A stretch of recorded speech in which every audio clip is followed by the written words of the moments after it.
देवेंद्र फडणवीस आज महाराष्ट्र के मुख्यमंत्री पद की शपथ लेंगे। देवेंद्र फडणवीस के साथ और कितने लोग आज शपथ लेंगे ये आपको बताएंगे। सलमान खान की सुरक्षा में फिर से चूक हुई है। शूटिंग के दौरान एक शख्स उनके बेहद करीब पहुंच गया और उसके बाद क्या हुआ ये खबर आपके सामने होगी।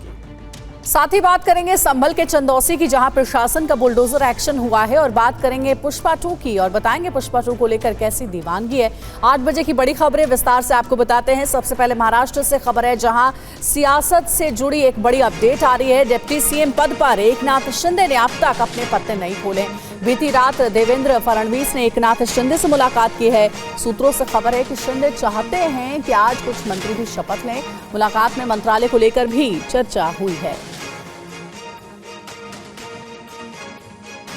और कुमार कुंदन हमारे सहयोगी हमारे साथ जुड़ गए हैं, लगातार वो नजर बनाए हुए हैं। महाराष्ट्र में अब सरकार गठन की बारी है।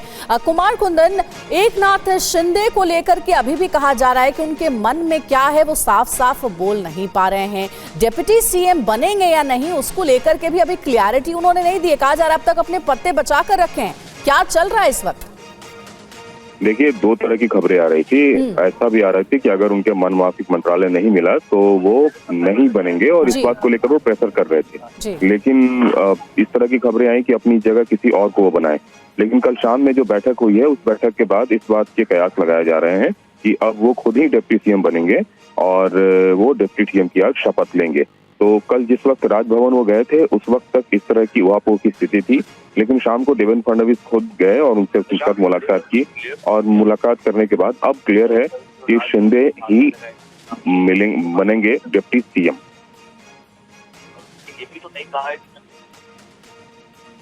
बिल्कुल, कुमार कुंदन हमारे सहयोगी हमारे साथ जानकारी दे रहे थे। और साथ ही एक बड़ी खबर इस बीच आपको बता दें, बीती रात शिंदे से मुलाकात हुई है फडणवीस की और बड़ी खबर भी सामने आ रही है। शिंदे चाहते हैं कुछ मंत्री भी इसमें शपथ ले। और देखिए, इस वक्त एक बहुत बड़ी खबर आ रही है। एकनाथ शिंदे डिप्टी सीएम बनेंगे। तो अभी तक एक बड़ा सस्पेंस था क्योंकि अजित पवार को लेकर पहले कंफर्म हो गया था कि वो डिप्टी सीएम बनेंगे, लेकिन एकनाथ शिंदे को लेकर अभी खबर क्लियर नहीं थी। लेकिन अब सोर्सेज बता रहे हैं कि एकनाथ शिंदे डिप्टी सीएम बनेंगे, उप मुख्यमंत्री बनेंगे। कुमार कुंदन, ये बड़ी अपडेट आ रही है, क्या है पूरी जानकारी आपके पास? देखिए, एकनाथ शिंदे को लेकर कल जब राजभवन में वो गए थे तो उस वक्त पत्रकारों ने जब पूछा था तो उन्होंने कहा था कि शाम तक हम बता देंगे। जो हमें जानकारी है, शाम को देवेंद्र फडणवीस के साथ उनकी मुलाकात हुई और उसके बाद यह तय हुआ कि वो डिप्टी सीएम बनेंगे और खुद वो शपथ लेंगे। जहां तक दूसरे मंत्रियों की बात है तो उस पर अभी कोई क्लैरिटी नहीं है कि मुख्यमंत्री देवेंद्र फडणवीस, डिप्टी सीएम एक शिंदे और अजित पवार के साथ और कौन कौन लोग शपथ लेंगे। लेकिन हाँ, ये तय हो गया है कि Eknath Shinde as a deputy CM सरकार में शामिल होंगे। जी, अच्छा कुमार कुंदन, एक बात और बताइए कि क्या मंत्रालय को लेकर, क्योंकि एक बड़ा पेच था गृह मंत्रालय और वित्त मंत्रालय को लेकर, खबर यह है कि गृह मंत्रालय हो सकता है बीजेपी के पास हो, तो क्या वित्त मंत्रालय को लेकर जो बात है वो मानी गई है एकनाथ शिंदे की? हुआ क्या है? बिल्कुल, जो फॉर्मूला है उसके हिसाब से गृह मंत्रालय भारतीय जनता पार्टी के पास ही रहेगा और दूसरी बात की जो पीडब्ल्यूडी है वो एकनाथ शिंदे को दिया जाएगा। पिछली सरकार में भी पीडब्ल्यूडी एकनाथ शिंदे के पास था और लंबे समय तक वो पीडब्ल्यूडी मिनिस्टर भी रहे हैं। तो पीडब्ल्यूडी एकनाथ शिंदे के पास ही रहेगा। जहां तक वित्त मंत्रालय की बात है तो वो वित्त मंत्रालय भारतीय जनता पार्टी के पास रहेगा और गृह मंत्रालय भी बीजेपी के पास रहेगा। चलिए ठीक है, बहुत बहुत शुक्रिया आपका इस पूरी जानकारी के लिए और बड़ी अपडेट के लिए कुमार कुंदन। कॉमेडियन सुनील पाल ने दावा किया है कि कुछ दिनों पहले उनका अपहरण हो गया था। सुनील पाल के मुताबिक उन्होंने फिरौती देकर रिहाई पाई है। मामले को संजीदगी से समझने के लिए TV9 ने सुनील पाल से बातचीत की है। देखिए रिपोर्ट। 15 दिन पहले एक रैंडम फोन आया था कि उनको एक इवेंट करना है। वो अनिल इवेंट वाला बोल रहा है, हरिद्वार में एक बर्थडे शो रहेगा, आप करेंगे क्या? मैंने कहा हाँ कर लूँगा। तो बोले सर पेमेंट क्या होगा? तो मैंने उनको उनका अपना पेमेंट बताया। तो बोले नहीं ये तो सर ये ज़्यादा हो जाएगा, मेरे लिए इतना कीजिए। उन्होंने पेमेंट कम करवाया। मैंने कहा ठीक है कर लेते, क्योंकि मेरे पास डेट खाली थी। सर आप एक काम कीजिए, आप अपना अकाउंट डिटेल भेजिए। मैंने भेजा तो उन्होंने एडवांस भेज दिया, टिकट भेज दिया और बोले सर इनोवा ये गाड़ी आपको ये बंदा आपको लेने आएगा। और मैं सेम डे दरभंगा से दिल्ली पहुंचा, क्योंकि दरभंगा से दिल्ली की फ्लाइट ही 4:30 बजे की है। 6 बजे 6:15 बजे वहाँ पर लैंड किया और वहाँ गाड़ी इनोवा खड़ी थी पार्किंग में। वहाँ गया और गाड़ी से हम लोग निकले दो लोग आए, बोले सर अरे आपको सुनील पाल जी यहाँ कैसे कैसे कैसे, हम आपके फ़ैन हैं, चश्मा लगाया हुआ था। तो देखते हैं कि गाड़ी में, मुझे बोले कि सर ये गाड़ी देखी और मुझे गाड़ी में ज़बरदस्ती बिठा दिया। गाड़ी जम से निकल पड़ी, एक बंदा बाजू में, बीच में मैं, और बाजू में मेरे बाजू में वो बंदा जो मेरा फ़ैन बना हुआ था। और वो कह रहा है सर आप हिलने की कोशिश मत कीजिए, हमारे पास बंदूक और चाकू है, आप किडनैप हो चुके हैं। और चलिए आगे बढ़ते हैं। गुजरात बीजेपी अध्यक्ष और केंद्रीय मंत्री सीआर पाटिल ने अपने आवास पर डिनर का आयोजन किया और इसमें पीएम मोदी, गृह मंत्री अमित शाह समेत कई नेता और मंत्री पहुंचे। सीआर पाटिल ने अपने पूरे परिवार के साथ पीएम मोदी का स्वागत किया, उन्हें फूलों का गुलदस्ता दिया। सीआर पाटिल की पत्नी ने पीएम मोदी को मां गंगा की मूर्ति भी भेंट की।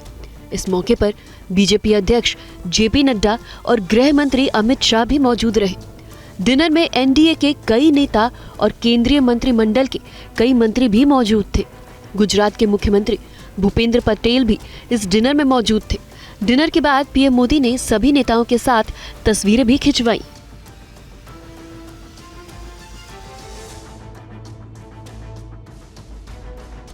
और अब बात करते हैं संभल के चंदौसी में प्रशासन के अतिक्रमण हटाओ अभियान की। चंदौसी में अवैध दुकानों पर प्रशासन का बुलडोजर चला है। प्रशासन ने 9 दुकानों को पूरी तरह से ध्वस्त कर दिया है।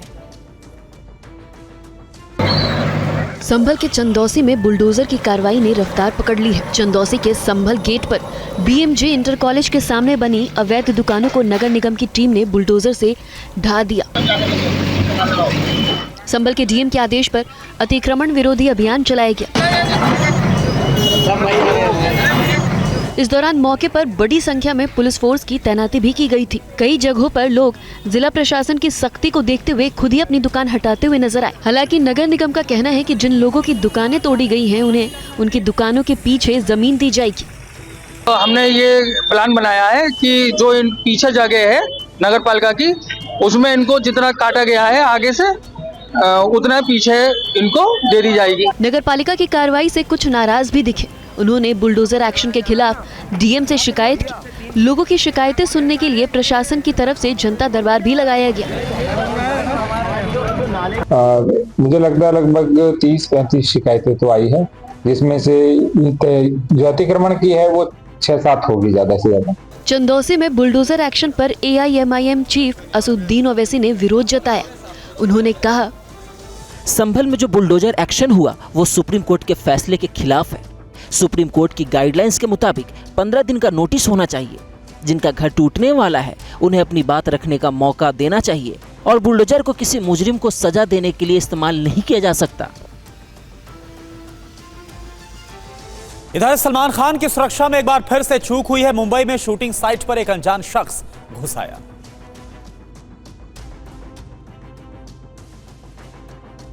मुंबई के दादर में सलमान खान फिल्म की शूटिंग कर रहे थे। सलमान खान के अलावा शूटिंग से जुड़े लोग ही मौजूद थे। तभी एक अनजान शख्स शूटिंग साइट में घुस जाता है।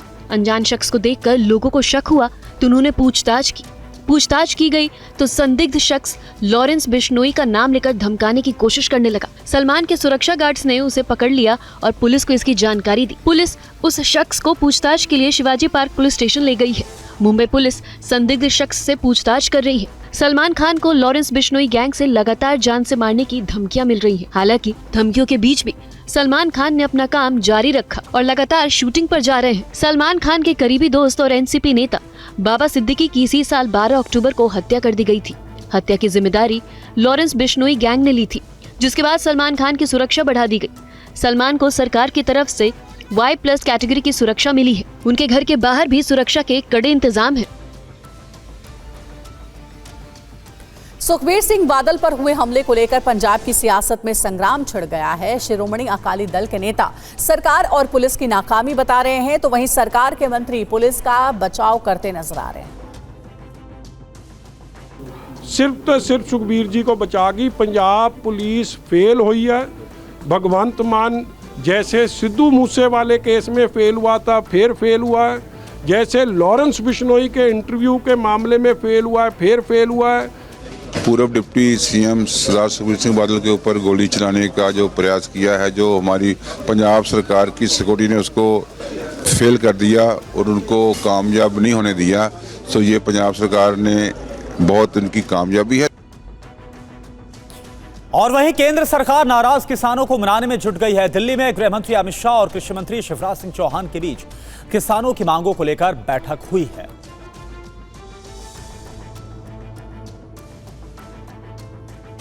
उपराष्ट्रपति जगदीप धनखड़ ने एक दिन पहले केंद्रीय कृषि मंत्री शिवराज सिंह चौहान के सामने किसानों का मुद्दा उठाया था और पूछा था कि क्या किसानों से कोई वादा किया गया था जिसे पूरा नहीं किया गया। धनखड़ के बयान के दूसरे दिन दिल्ली में किसानों के मुद्दे को लेकर अहम बैठक हुई। ये बैठक गृह मंत्री अमित शाह और कृषि मंत्री शिवराज सिंह के बीच हुई। दोनों नेताओं ने किसानों से जुड़े मुद्दों पर चर्चा की। बैठक में किसानों की मांगों और महापंचायत को लेकर भी बातचीत हुई। इस बीच किसान अपनी मांगों को लेकर अड़े हुए हैं। किसानों का कहना है कि सरकार उनकी मांगे नहीं मानेगी तो वो 6 दिसंबर को दिल्ली की तरफ कूच करेंगे। अनन फनन में इन्होंने हवन के तुरंत बाद इन्होंने सबको उठा लिया और जेल में ले गए। आज छोड़ दिए जी। अभी फिर वही सहमति बनी है, भैया रात भर हम यही रहेंगे। अगर अधिकारी सुबह आते हैं तो ठीक है, वार्ता कुछ पॉजिटिव देते हैं तो ठीक है, नहीं तो हम दलित प्रेरणा स्थल जाएंगे पक्का। एक तरफ सरकार आंदोलन कर रहे किसानों को मनाने की कोशिश में जुटी है तो वहीं दूसरी तरफ ग्रेटर नोएडा में किसानों पर पुलिस का एक्शन भी दिखा। 0 पॉइंट पर धरने पर बैठे किसानों को देर रात पुलिस ने हिरासत में ले लिया।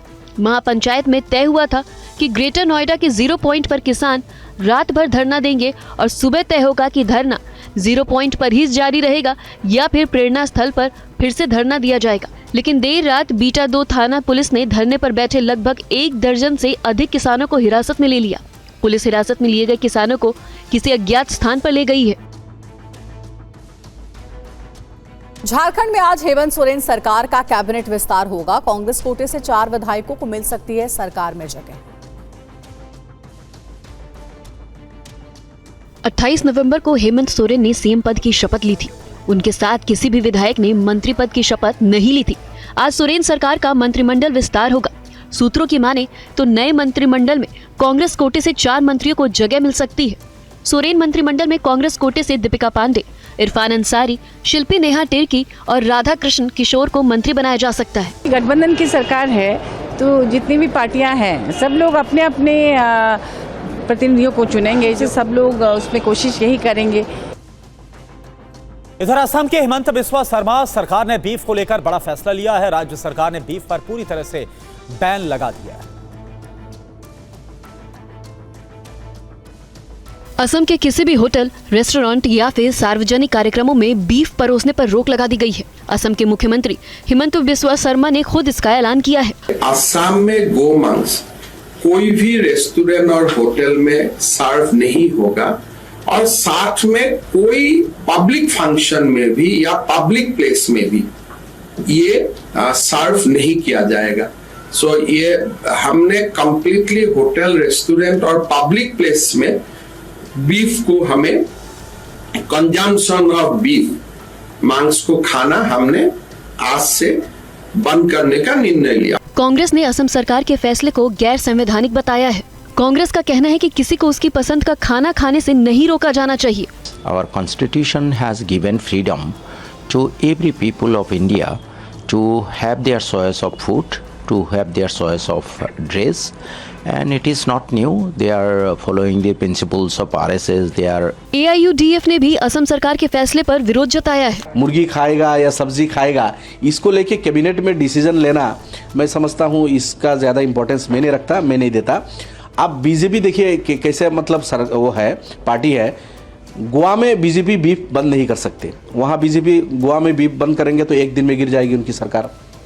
नॉर्थ ईस्ट में हर स्टेट में बीजेपी की सरकार है या मिलीजुली उनकी सहयोगी पार्टी की सरकार है। हर स्टेट में बीफ वहाँ के लोग खाते हैं, खिलाते हैं। पुरी के ब्लू फ्लैग बीच पर इंडियन नेवी ने अपनी ताकत और शौर्य का शानदार प्रदर्शन किया, जिसे देखकर हर भारतीय का सीना गर्व से चौड़ा हो गया। नेवी के जवानों का जोश हाई है। हर जवान के जज्बे से देशभक्ति का ज्वार उठता दिख रहा है। जोश और जज्बे का शानदार नजारा ओडिशा के पुरी का है। भारतीय नौसेना ने पुरी के ब्लू फ्लैग बीच पर एक शानदार ऑपरेशनल डेमोन्स्ट्रेशन का आयोजन किया। इस प्रदर्शन में नौसेना के युद्धपोतों, पनडुब्बियों और हेलीकॉप्टर ने हिस्सा लिया। ये भारतीय नौसेना के पराक्रम और शक्ति का एक नमूना भर है। ये देशभक्ति और देश की हिफाजत के लिए दुश्मनों को धूल में मिला देने वाली सेना का शौर्य है।